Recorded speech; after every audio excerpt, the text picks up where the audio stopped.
Olá e sejam bem-vindos a mais histórias do Reddit. Dê like e se inscreva, pois isso me ajuda demais, e comente a sua opinião das histórias. Pessoas abusadas tentam reservar uma estação de carregamento de veículos elétricos bloqueando-a até que o resto do grupo chegue. Um grupo de pessoas estava fazendo uma viagem de carro, planejando parar em Groveton, Geórgia, onde havia um conjunto de 4 carregadores. As primeiras pessoas chegaram à estação de carregamento e descobriram que uma das estações estava quebrada e outra estava sendo usada, então estacionaram seu veículo não elétrico na frente do carregador livre para que, quando o resto do grupo chegasse, pudessem usar imediatamente. Um homem chegou em seu carro, que estava com a bateria muito baixa, e havia um bebê dentro. Com as temperaturas elevadas, era crucial que o ar-condicionado continuasse funcionando, mas a pessoa que estava reservando o lugar se recusou a sair, então o homem chamou a polícia. Os policiais chegaram e explicaram que, embora não seja legal, sem trocadilhos, bloquear um carregador dessa maneira, não há nada ilegal em estacionar um veículo a gasolina na frente de uma estação de carregamento. Eventualmente, o resto do grupo chegou. Era a secretária de Energia dos Estados Unidos, Jennifer Granholm, ex-governadora de Michigan, que estava fazendo uma viagem por vários estados para promover veículos elétricos. O carro que estava bloqueando a estação fazia parte de sua equipe avançada, enviada para garantir que ela pudesse chegar imediatamente ao carregador e posar para fotos sem ter que esperar. Quando o Karma contra-ataca, há 3 vezes. Primeira postagem aqui, espero que gostem dessa pequena história. Antes de começar, eu sou alemão e isso aconteceu há cerca de 20 anos. É uma história longa, peço desculpas por isso. Resumo, um jovem abusado não escuta e acaba se molhando várias vezes e de várias maneiras. Naquela época, eu ia para um acampamento de verão em todas as férias para não passar as 6 semanas inteiras dentro de casa sozinho. Essa história específica aconteceu em um desses verões. Nós, um grupo de cerca de 18 meninos e meninas entre 14 e 16 anos, que não se conheciam antes, fomos fazer canoagem e acampar no sul da Suécia, acompanhados por 4 adultos que atuavam como babás e instrutores. Nós empacotávamos nossos pertences nas canoas, a 3 pessoas por canoa, atravessávamos os lagos e montávamos acampamento em outro lugar, a quase todas as noites por 14 dias. Esse era o cenário. Muita atividade, muita diversão, boas lembranças. Mas, como em todo grupo formado por acaso, nem todos se davam bem com todos. Nessa viagem específica, tínhamos um jovem abusado, já, conosco. Ele era preguiçoso, notoriamente irresponsável e um verdadeiro pé no saco para todos. Não apenas para os adultos, mas para nós, outros participantes, também. Ele não ajudava no transporte das canoas, não montava sua barraca ou qualquer coisa do tipo.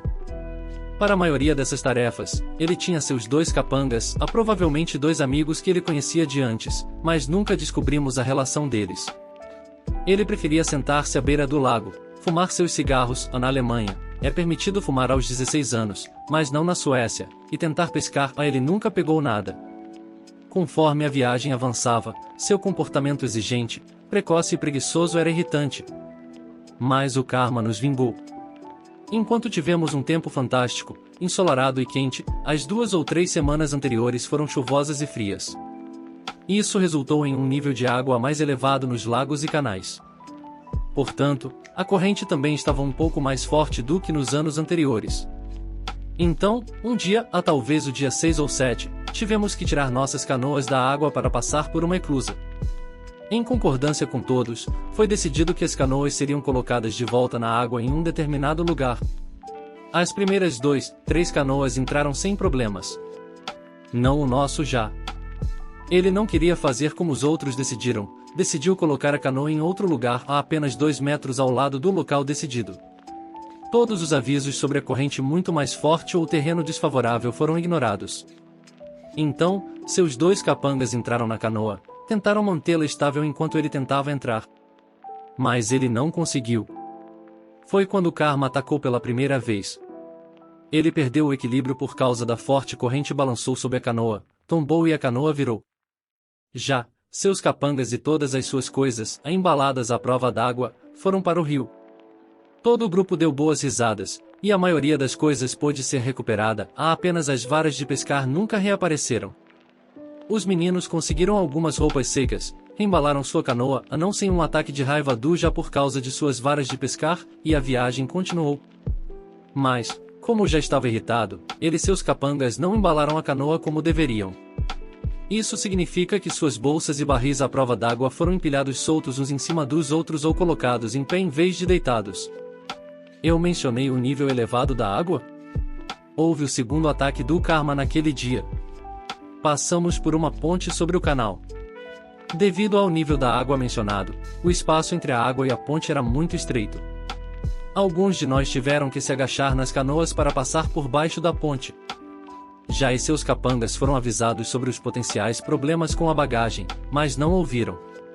Então aconteceu o que tinha que acontecer. Algumas das primeiras bagagens ficaram presas na ponte, a canoa virou na corrente e virou novamente. Rimos todos pela segunda vez. Então, coletamos tudo que estava flutuando e chegamos ao nosso destino do dia pouco depois. O terceiro ataque do karma se espalhou pelo grupo à noite no dia seguinte. Já não selou seu barril de roupas corretamente após o primeiro banho. Então, não apenas todas as suas roupas ficaram molhadas, mas também todo o seu tabaco. Ele fumava bastante, mas não podia comprar novos cigarros por causa de sua idade. E talvez pior, como ele não confiava nos adultos com seu dinheiro, ou não queria que eles soubessem quanto ele gastava e quando, ele escondeu quase todo o seu dinheiro em uma de suas varas de pescar. Uma daquelas que se perderam no primeiro banho. Mas isso era apenas uma afirmação não confirmada que circulava pelo grupo.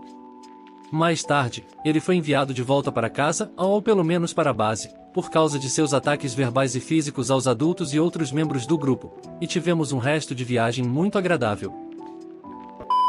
Vizinhos abusados, de entrar na minha casa a cobiçar meu jardim. Pensei que minhas experiências com meus novos vizinhos poderiam se encaixar aqui. Conheci James e Rose, nomes fictícios, pela primeira vez quando ouvi a campainha tocar. Desci e os encontrei já na minha sala de estar. Sim. Minha namorada abriu a porta e eles simplesmente entraram como se fossem os donos do lugar. Cumprimentei-os de forma constrangedora enquanto os guiava para fora. Pensei que seria só isso, mas estava muito enganado. James e Rose compraram uma casa esconselho que havia sido muito danificada pelos últimos inquilinos. Estou falando de paredes quebradas, janelas estilhaçadas, você imagina. A casa foi anunciada corretamente, então nada disso foi uma surpresa para eles. Estranhamente, nunca tive problemas com as pessoas que costumavam alugar. Fiquei surpreso quando eles saíram e vi o estrago que haviam feito.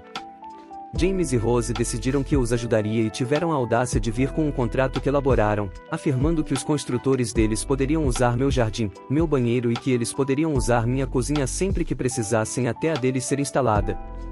Eles me entregando esse contrato foi a segunda vez que interagi com eles.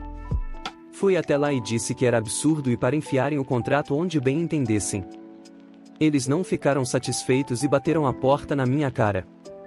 Pouco tempo depois, os encontro no meu quintal. Minha namorada estava pendurando roupas para secar, e eles aparentemente a ouviram e decidiram entrar pelo meu quintal da frente, contornar a lateral da minha casa e ir direto até ela. Minha namorada estava praticamente congelada segurando um par de calças enquanto eles apenas ficavam lá, olhando em volta e sorrindo. Então sugeriram que, dado quão não prestativo eu havia sido com as reformas deles, eu deveria fazer um churrasco para eles e seus amigos. Que amigos? Você pergunta? Não faço ideia. Cortei essa ideia rapidamente e disse para nunca mais entrarem no meu quintal. Mas eles não tinham terminado e não podiam ir embora ainda. Tiveram a audácia de propor, logo após serem mandados embora, que eu cedesse cerca de 1/5 do meu jardim para que nossos jardins fossem igualmente grandes. Deixei bem claro que podem esquecer isso. Não é meu problema eles terem comprado uma casa com um jardim menor. Estava furioso e acho que eles perceberam que tinham ido longe demais, pois saíram correndo. Acho que James e Rose decidiram que, já que eu não cederia parte do meu jardim voluntariamente, eles tentariam pegar à força. Da minha sala de trás, vi um cara parado no final do meu jardim. Saí para perguntar quem era e como diabos tinha entrado lá, Quando entram, você adivinhou, James e Rose. Descobri que James e Rose haviam derrubado nossa cerca adjacente, e esse cara estava planejando onde a nova iria, claramente sem ter sido informado que era meu jardim e que eu absolutamente não concordava com esse plano. Ah, mas espera, eles também espiaram pelas minhas janelas e tinham perguntas sobre meus pertences. Eu faço kickboxing e tenho um bob, um boneco de treino em tamanho real, e eu sabia que era assustador e provavelmente deveria ser movido para longe da janela? Eles não queriam vê-lo enquanto desfrutavam do jardim recém-ampliado deles. Disse calmamente ao homem que eu manteria todo o meu jardim e que nenhum deles tinha minha permissão para estar lá. Também informei que, se os pegasse no meu jardim novamente, estariam se voluntariando para ser meu novo Bob. A última coisa que soube é que eles tentaram intimidar nosso vizinho de 70 anos a ceder parte do jardim dele. Ele tem demência de início precoce e 4 de seus 5 filhos visitam regularmente, mas não moram com ele. Mantenho contato com eles, pois às vezes vou lá para ajudar meu vizinho ou apenas para conversar e fazer companhia.